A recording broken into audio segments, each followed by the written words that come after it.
Welcome to the Bentobox Data Science Toolkit running on the Health Oracle protocol. Today is a bit more geeky. We're going to go through the current installation process, which has got two main parts to it. The graphical toolkit, which we're going to start with, and then this middleware messaging infrastructure, which connects other projects, parts of the project, like storage, AI, and the Health Oracle protocol itself, which is called a software package called the SafeFlow ECS. So let's just start by getting our toolkit up and running, which is a Vue.js application. So I've created a test library called May, and I'm just doing git clone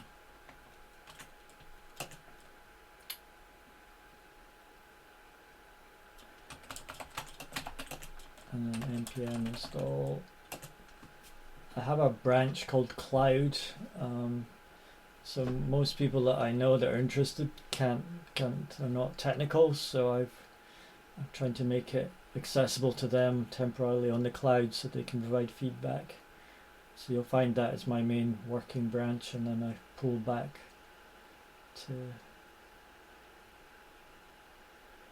the master, which hasn't been upgraded to main yet, but so things to note here is that there's this network library, which again is a whole application on itself, which is integrated into the toolkit. So it's distributed, and then I import that via an iframe, and within the public library you'll see the network library, so there's the distribution files. So I try and keep these compatible, but if you make updates to the network library interface, then you'll have to upgrade the public network library folder here. It's possible now, or always been possible, to create your own npm package and install it that way, but just not had the time to do that. And then this is the file that's imported as an iframe to get that functionality into the data science side of the toolkit.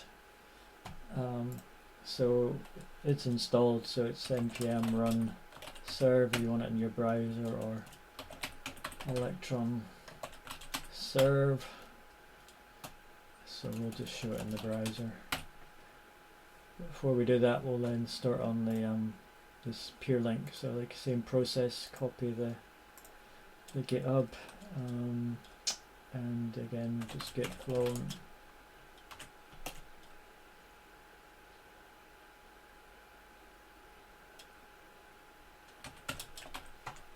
Directory and an npm install. So there's a lot going on here. So you've got the messaging routing, if you like, and then that goes to an AI called Kali.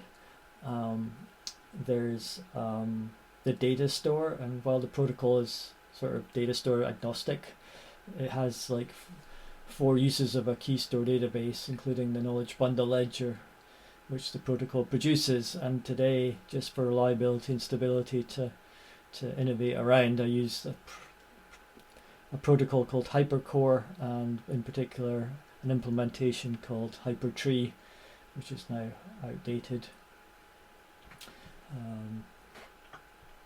And then the Health Oracle protocol entity component system called SafeFlow. And within those there's also sub packages to help bundle reference contracts, which need explaining in the network library tutorials. So this is installed. It might take longer. There's a lot of cryptography libraries, but if you've already installed it once before. So everything works on HTTPS. So before we go and try and bring the server to life, and thus the secure web socket, we need to create our own certificates. So use certbot, select your platform and your operating system, and then some very straightforward, practical, step-by-step guide to help you create your certificates. So rather than going through all that today, I've already done that for previous setups. So you'll see I've taken them and renamed them as key and cert, so let's just copy those and source. So now over in our terminal we just npm run start, and you'll see it's running on 9888. So we do actually have one more thing to do, but I just would like to do that by so I just refresh this. The port for the Peerlink's 9888. You'll see it'll just roll around. So let's bring the toolkit to life.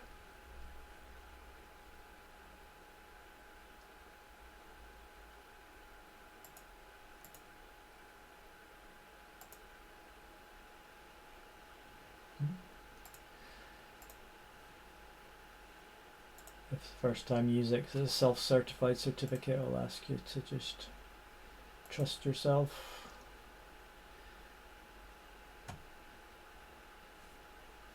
So a little map once you switch it on or off.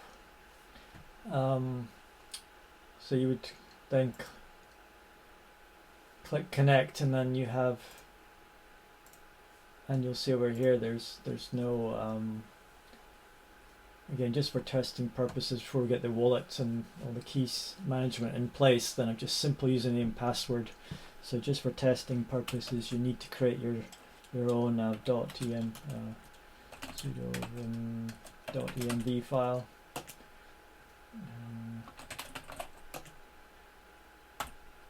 And that's just a simple JSON data structure, which I'll just again copy one across.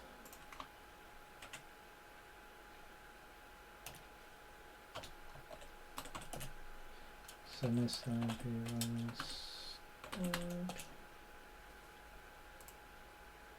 You see if the connection to Peerlink's been broken, the message, and